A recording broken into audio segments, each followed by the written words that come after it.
Matthieu 25 au verset 31. Commence à lire, je te dirai quand arrêter. Matthieu 25. Je lis la parole de Dieu. Lorsque le Fils de l'homme viendra dans sa gloire, avec tous les anges, il s'assiera sur le trône de sa gloire. Toutes les nations seront assemblées devant lui. Il séparera les uns d'avec les autres, comme le berger sépare les brebis d'avec les boucs. Et il mettra les brebis à sa droite et les boucs à sa gauche. Alors, le roi dira à ceux qui seront à sa droite, « Venez, vous qui êtes bénis de mon Père, prenez possession du royaume qui vous a été préparé dès la fondation du monde. Car j'ai eu faim et vous m'avez donné à manger. J'ai eu soif et vous m'avez donné à boire. J'étais étranger et vous m'avez recueilli. J'étais nu et vous m'avez vêtu. J'étais malade et vous m'avez rendu visite.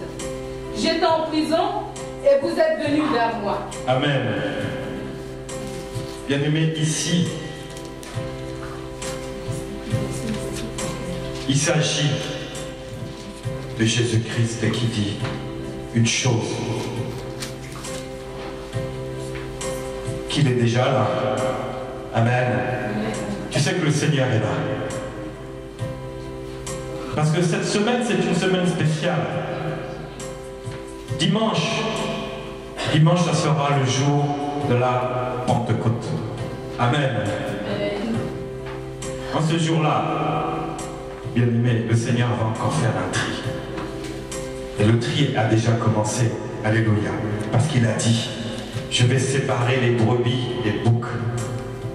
Les brebis, je vais les faire asseoir à ma droite. Jésus est assis sur le trône. Alléluia. À la droite du Père. Et il va faire prendre possession. Mais comment ça va se passer? La Bible nous dit clairement, j'ai eu faim, vous m'avez donné à manger. J'ai eu soif, vous m'avez donné à boire. J'étais étranger, vous m'avez accueilli, j'étais nu. Bien-aimé, on peut à un moment dans notre vie passer des situations comme ça. Qui n'a pas passé des situations comme ça? Ou peut-être quelqu'un passe encore une situation comme ça. Il a faim, il a soif. Et toi tu vas lui dire le mot qu'on connaît par cœur. Que Dieu te bénisse. Alléluia. Que Dieu te bénisse. Prends ton chemin et moi je prends le mien. Mais si que Dieu te bénisse, on doit prendre le même chemin, n'est-ce pas? Si je suis dans l'abondance, tu dois marcher dans mon chemin qui est l'abondance. Parce que si tu n'es pas dans l'abondance et que tu pars dans ton chemin, le problème c'est qui? C'est celui qui est dans l'abondance ou c'est celui qui n'est pas dans l'abondance? C'est celui qui est dans l'abondance qui a un problème.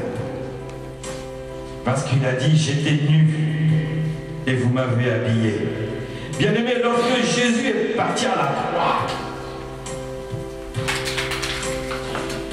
est-ce que je pourrais avoir une autre pile, s'il vous plaît? Lorsque Jésus est parti à la croix, avant d'aller à la croix, il avait déshabillé. Ils avaient enlevé la tunique de Jésus.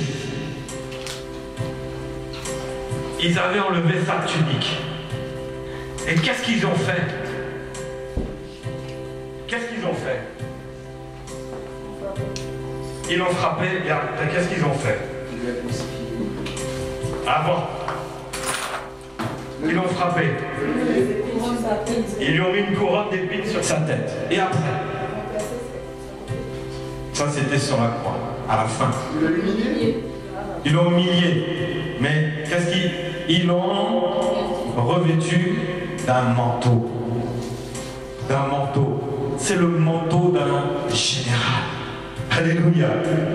Le manteau qu'ils ont mis, le manteau que les militaires ont mis, les soldats ont mis à Jésus, ils ont fait un geste prophétique. Ils ont habillé Jésus d'un manteau.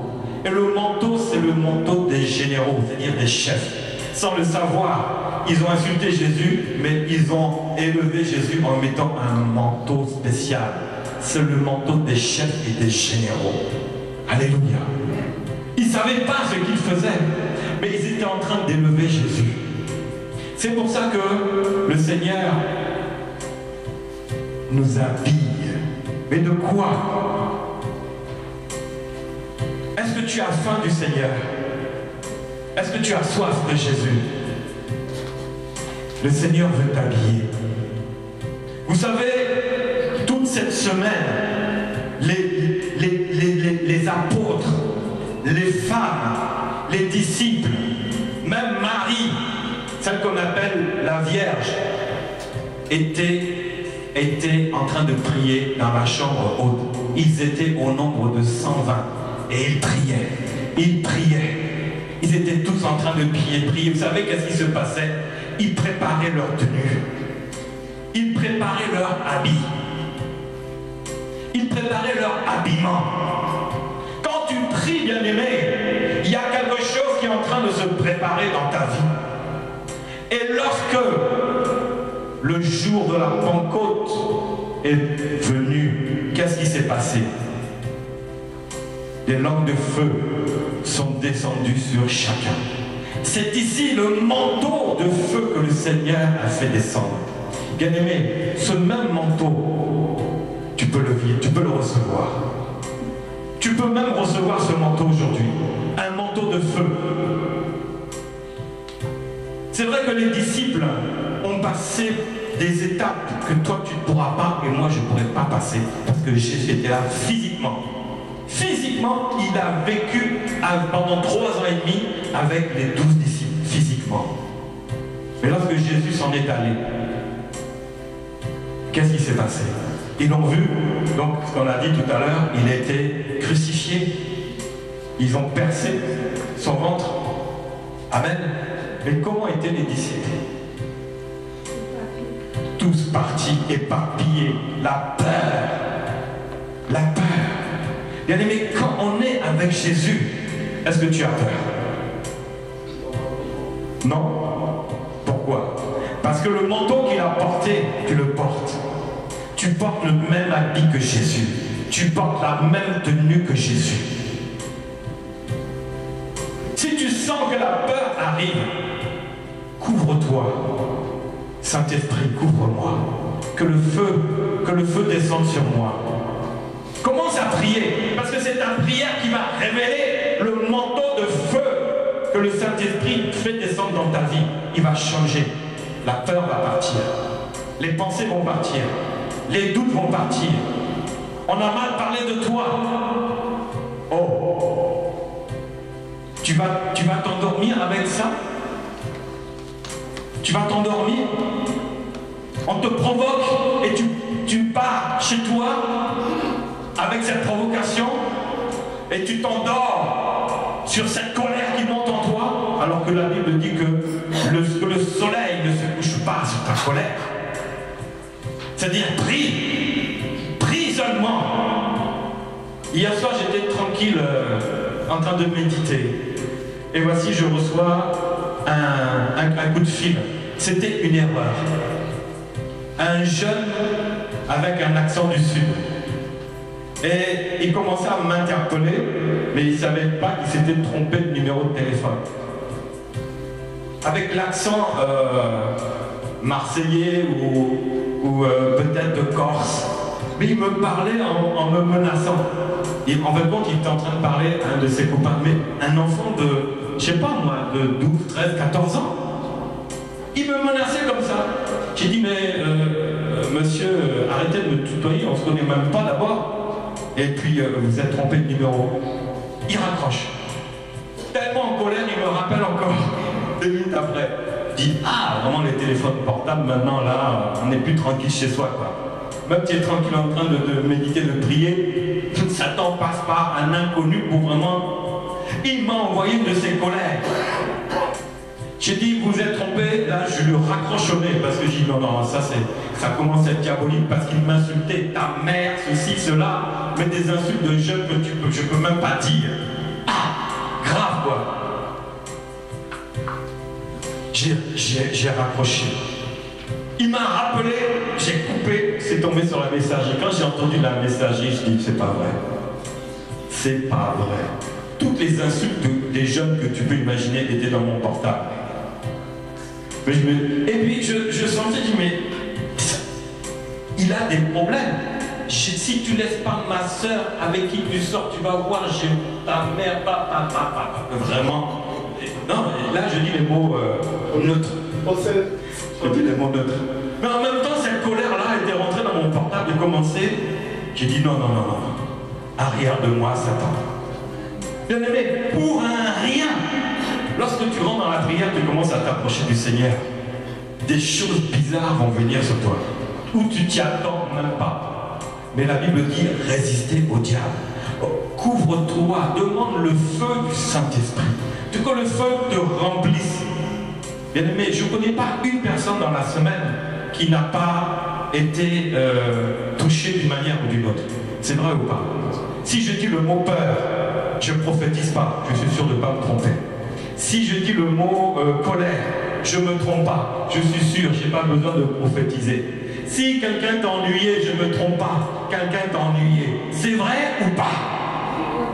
C'est la réalité. Si je dis, toi, mon frère, Dieu me dit que quelqu'un là t'a fait du mal, t'embête dans ton travail, je ne suis pas en train de prophétiser. Je dis des réalités parce que c'est souvent que ça se passe. Amen, c'est vrai ou pas? Donc prends la parole comme elle est. Eh bien aimé, j'ai dit non, mais dans quel monde on vit? Mais c'est pas possible. Bien aimé, tu as besoin de recevoir un manteau de feu. Élie, bien aimé, lorsqu'il a rencontré Élisée, Élisée était en train de labourer avec ses bœufs. Élie a pris son manteau, il a jeté sur Élisée. Mais qu'est-ce que c'est que ce manteau? Si par exemple je prends ma veste, un manteau n'est-il pas personnel?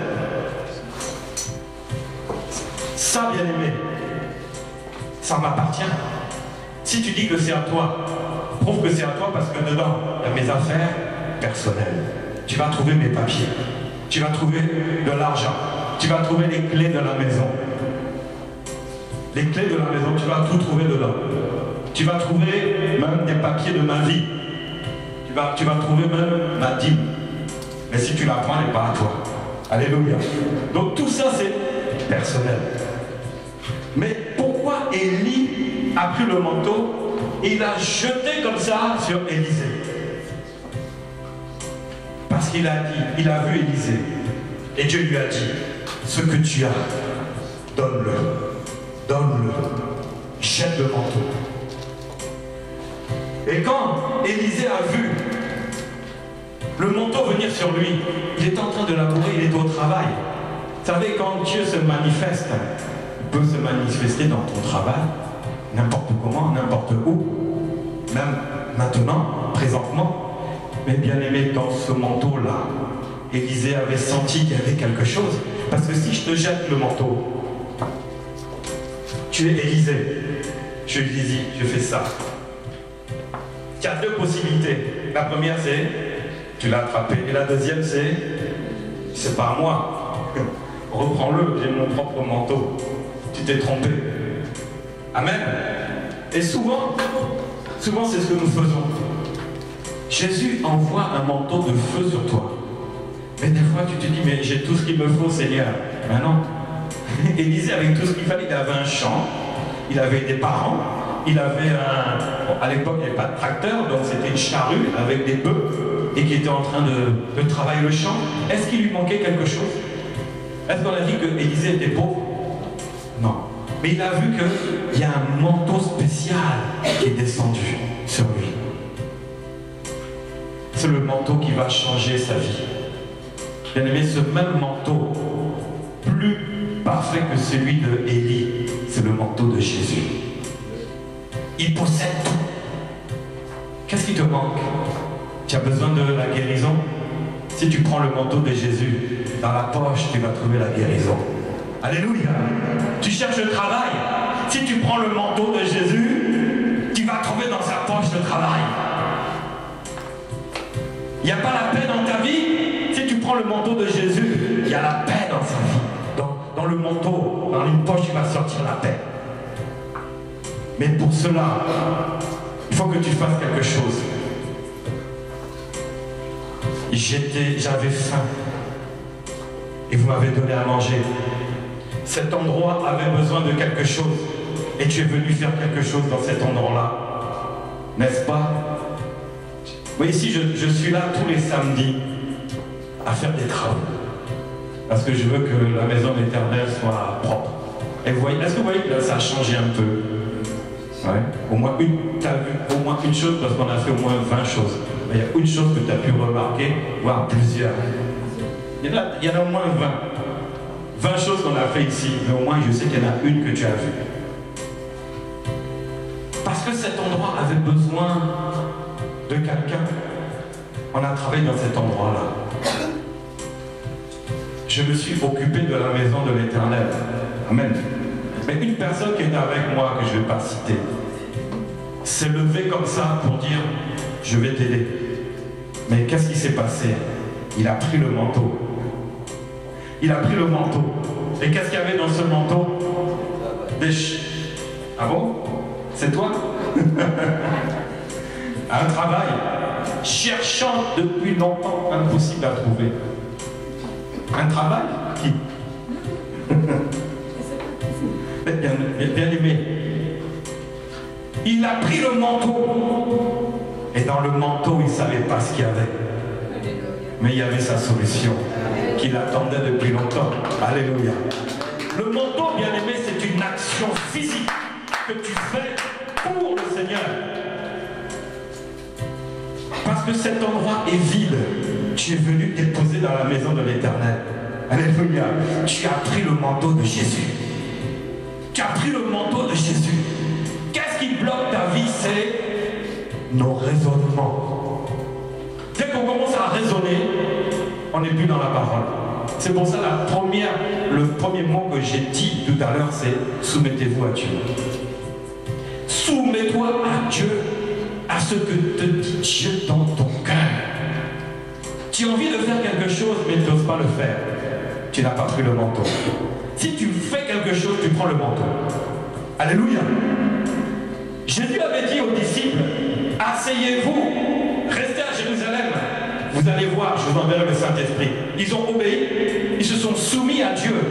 Le manteau du Seigneur est descendu sur chacun d'eux. C'était le feu du Saint-Esprit. Et nous avons chaque jour besoin de ce feu-là. Alléluia. Parce qu'il va éteindre les traits enflammés du malin. Je te le dis. Ce feu-là, il va éteindre tous les traits enflammés que tu as pu recevoir cette semaine et les semaines passées. Le feu va détruire toutes les œuvres diaboliques avec lesquelles tu t'es laissé influencer. Parce que le feu, alléluia, vraiment, le malin t'influence. Je te dis clair et net, nous sommes influencés. Nous ne sommes pas sous le malin, mais nous sommes influencés. Maintenant, à nous, si on porte le manteau, l'influence ne marchera pas. Mais le problème, c'est est-ce que nous portons ce manteau de feu sur nous? Parce que nous nous laissons influencer, du coup, on tombe dans le piège. Est-ce qu'il y a des conducteurs ici? Ceux qui conduisent des voitures? Il y en a qui lèvent la main. Voilà. Bien aimé, la route, c'est la jungle. Pourtant, il y a un code de la route qui a été mis en place. On a tous passé avec succès le code de la route après les épreuves de conduite et on vous a donné le permis de conduire. Mais quand vous voyez ce qui se passe, est-ce que le code est respecté? Non. Plus. Mais franchement, on se demande, mais dans quel monde on est? Genre, à savoir que quand on fait un dépassement ou un clignotant, tu vois des voitures qui ne mettent pas, on croirait que le clignotant est en option sur des voitures. Mais on va acheter le clignotant avec la voiture. C'est des choses, mais je parle des choses les plus... Mais l'agression et la violence. Est-ce qu'un jour en conduisant, tu n'as pas fait provocateur. Non? Tu en as eu? Maintenant, réponse. Est-ce que tu as répondu? Réponse. Quand on fait un bras d'honneur, vous connaissez souvent hein, en voiture. Alors les hommes, c'est les spécialistes. Maintenant, les femmes s'y mettent aussi. Oui. Un homme, on voit un homme faire un bras d'honneur, bon, on se dit c'est un homme. Mais une femme commence à faire un bras d'honneur, on dit ah, là le monde il est tombé bien bas. Parce que ça ne va pas avec la femme, ça ne marche pas. La colère, est-ce que la colère marche avec la femme? La femme est douce. Mais quand on voit les femmes en colère, c'est non, là le monde il a atteint un niveau là grave. Alors là, si mon frère, tu vois une femme te faire un bras d'honneur, là, qu'est-ce qui va se passer à ce moment-là? Et si elle insiste, là, avec un visage haineux, là, qu'est-ce qui va se passer? Là, tu reçois la provocation, n'est-ce pas? Et que tu n'es pas dans ton tort. Tu n'es pas dans ton tort, qu'est-ce que tu vas faire? À un moment, tu vas lui renvoyer son bras d'honneur. Le problème, c'est qu'on ne s'est pas soumis à Dieu. Et la vie comme ça, c'est un ensemble de jungles. C'est devenu la jungle. Je parle de la route, je parle maintenant des... Allez, on vit dans une grande ville, je vais parler des immeubles. Déjà, quand tu sors le matin, il y a quelqu'un qui est derrière toi, gentiment, ben, tu lui retiens la porte, le gars il passe comme ça, appelle bonjour, il te dit même pas merci parce que tu lui as tenu la porte. Qui n'a pas vu ça? Moi j'avais un frère, il vivait des problèmes pas possibles, il n'avait pas de solution. Sa femme, catholique, qui fait le catéchisme, il suit sa femme, mais quand j'ai vu sa tête, c'était incroyable. Et je lui ai dit, mais j'ai vu la croix qu'il portait, j'ai dit, ah, tu es en Christ? Oui, je suis catholique. Ah, gloire à Dieu. Mais pourquoi ta tête est comme ça? Ah, je ne dors pas, ceci, cela. J'ai dit, mais tu veux que ta vie soit meilleure? Oui. Tu as été voir un médecin, je les ai tous vus, ils ne peuvent rien faire pour moi. Je ne dors pas. C'est-à-dire que lui, il cherche le sommeil, il se couche à 22h, à 2h il s'endort, à 3h il est réveillé. C'est ça. Et il ne dort plus après. Mais imagine quelqu'un qui dort 1 heure par jour et après qui fait des travaux de peinture physique. Mais à un moment, sa tête, elle n'en peut plus. Il porte des valises, il est irritable, il se fâche pour un rien. Bref, c'est la cata, quoi. Mais je lui dis, écoute, si tu veux, je vais prier pour toi, je vais jeûner pour toi. Et tu vas voir que le Jésus en qui tu crois, il va changer ta vie. Mais je vais te demander une chose. Tu vas payer. Ah bon? Il faut que je paye? Il dit oui. C'est quoi? J'ai dit, tu vas donner ta vie à Jésus. C'est ça le prix. Ah bon? Ah, si c'est ça, ça va. Et il ne savait pas. Il ne savait pas ce qui lui arrivait. 3 jours après, je reviens, et voilà, le visage est changé, il dormait, tout.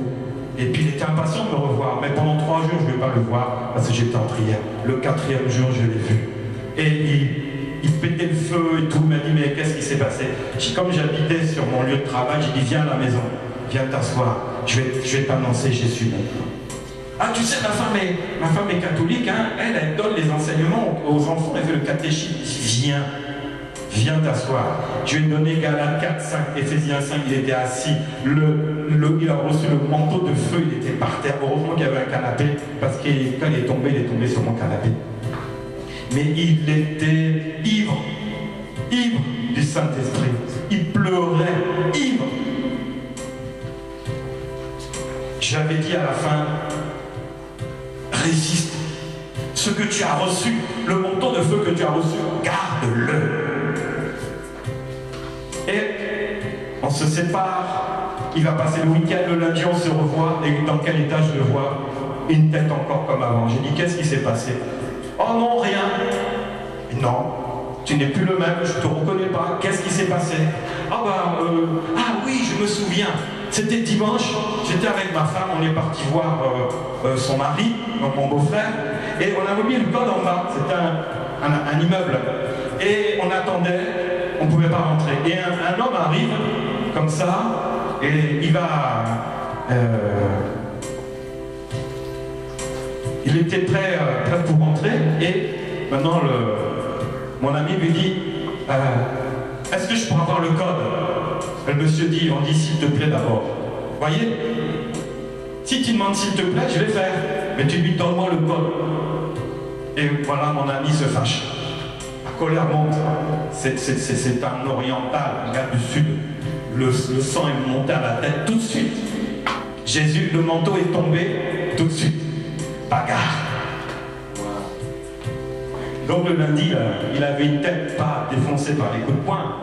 Non, parce que la bagarre, elle s'est vite... voilà, vite arrêtée. Mais si vous avez vu sa tête, il a fallu que je reprie pour lui que le manteau de feu redescende. Voyez? Le manteau de feu, bien aimé, c'est ça que tu as besoin. Tu peux le perdre. Si j'ai perdu, bon, on va dire c'est une veste, hein. Si j'ai perdu ce manteau, je serais triste. Pourquoi? Pour avoir perdu ce manteau, je peux en racheter un autre, n'est-ce pas? Mais ce qu'il y avait dans le manteau, c'est ce qu'il y a dans le manteau qui me rendra triste. Mes papiers, les clés de ma maison, les clés de ma voiture, l'argent, mes cartes bancaires. Là, je serai triste. Parce que ce n'est pas le manteau, mais le manteau porte la puissance. Alléluia! Le manteau porte la puissance, bien-aimé. Ce qu'il y a dans le manteau, c'est la puissance pour moi. Mon appartement, c'est une puissance. Ma voiture, c'est une puissance. Ça n'a rien à voir avec la puissance de Dieu. Amen. Mais ce sont des forces. Mais le manteau de Jésus-Christ, c'est la puissance de Dieu qui a pour toi. Alléluia. C'est ce que Dieu dit. Prends le manteau. J'étais nu. Peut-être tu as perdu ton manteau. Peut-être tu as perdu la puissance qu'il y avait dans le manteau que Jésus t'avait donné. Et tu es là comme ça et ça se voit. Je peux faire facilement la différence entre celui qui porte le manteau de feu et celui qui ne le porte pas, ou celui qui l'a porté et celui qui ne le porte plus. Amen. Ça se voit. Dis à ton voisin, ça se voit. Mais je ne sais pas pour toi. Dis, je ne sais pas pour toi.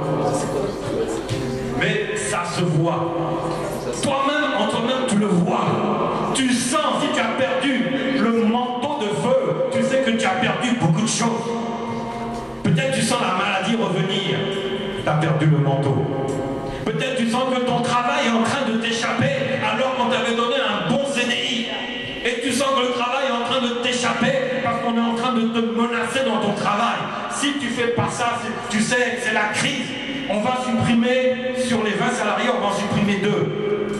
Si on vient de te le dire, si le patron vient te le dire, c'est que déjà, prends ça pour argent comptant pour toi. Parce qu'il n'a pas dit à quelqu'un d'autre.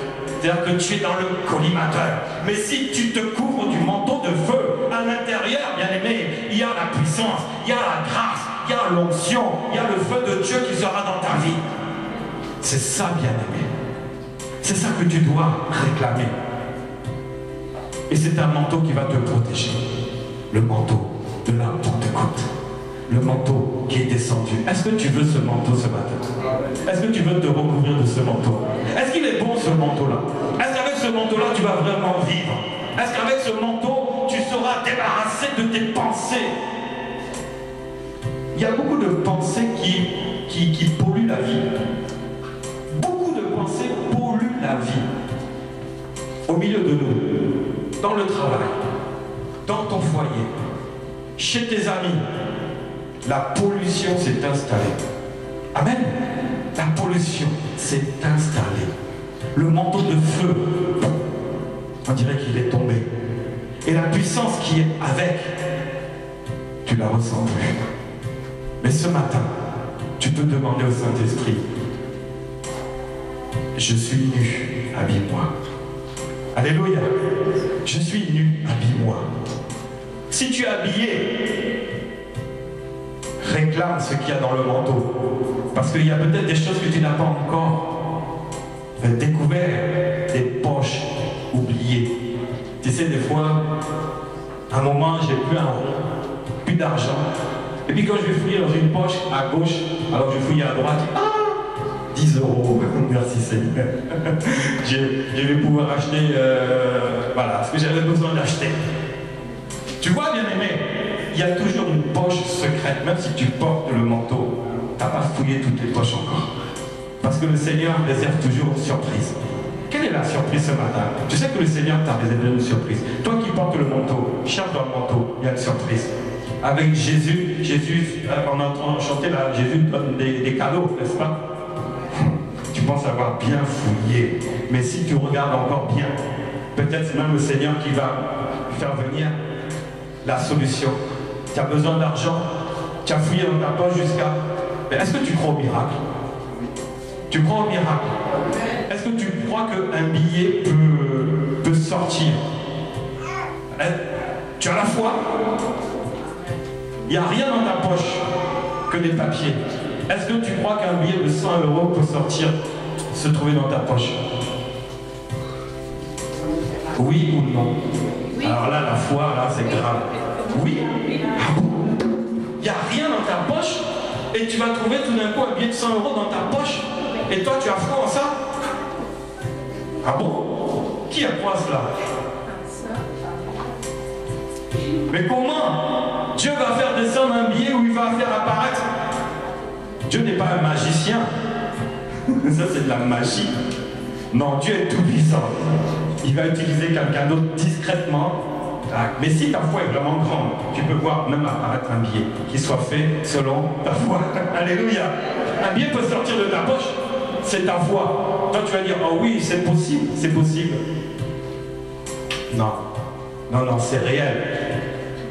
Maintenant, par la foi, ta foi peut être à différents niveaux. Un billet peut arriver dans ma poche parce que quelqu'un va venir le mettre dans ma poche. Alléluia. Discrètement, j'ai enlevé ma veste. Et puis, imaginons que là, c'est des porte-manteaux. On a tous mis nos habits. Et puis, moi, dans le mien, il est accroché. À côté du tien, il n'y a rien. Et toi, tu viens prendre ton manteau. Tu avais quelque chose, de l'argent dans ta poche, là, qui ah non, il faut que je le mette dans mon manteau. Et tu vas le mettre dans ton manteau, mais tu te trompes. Tu le mets dans le mien. Est-ce que ce n'est pas la volonté de Dieu? Parce que moi, j'étais en prière, j'ai dit, ah Seigneur, mon manteau est vide. Alléluia. Et on vient mettre cela, tac. Et puis, je me rends compte, je prends mon manteau, je dis, bon, mais avec mes 5 € là, il faut que je le gère aujourd'hui. Il faut que j'achète à manger pour les enfants, j'ai 5 €. Oh Seigneur, si j'avais 100 €, je prends dans la poche de mon manteau 100 €. Qu'est-ce que je vais dire? C'est un miracle. Mais je vais dire non. Avec tous les manteaux, maintenant raisonnons logiquement, tous les manteaux qui sont là, non, la personne ne peut se tromper. Bien aimé, est-ce qu'il y a dans la salle quelqu'un à côté de mon manteau qui s'est trompé? Ah oui, c'est moi. Mais garde-le. Amen. Alléluia. Garde-le. C'est peut-être la volonté de la personne va recevoir parce qu'elle a le manteau. Elle possède le manteau de feu. Et le feu du Saint-Esprit va lui dire, garde, j'en ai d'autres. Alléluia. Bien aimé, c'est comme ça que le Seigneur fait. Il fait des transferts de manteaux. Si ton manteau est vide, approche-toi près de celui qui a un manteau de feu. Et il va remplir ton manteau. Alléluia. De quoi tu as besoin? Regarde ta vie. Regarde, examine-toi. Maintenant, tu vas commencer à t'examiner. Et tu vas faire connaître tes besoins au Seigneur. Seigneur, j'ai besoin de travail. Seigneur, j'ai besoin que ma situation administrative se régularise. Seigneur, au niveau des papiers, j'ai besoin du permis. J'ai besoin de ceci, j'ai besoin de papier, bref, en général. Oui. Seigneur, je ne suis pas dans la paix. Je suis venu ici avec la tristesse. Bien-aimé, quel est ton besoin? Fais-le connaître à Dieu. On va se mettre debout maintenant. Et tu vas dire.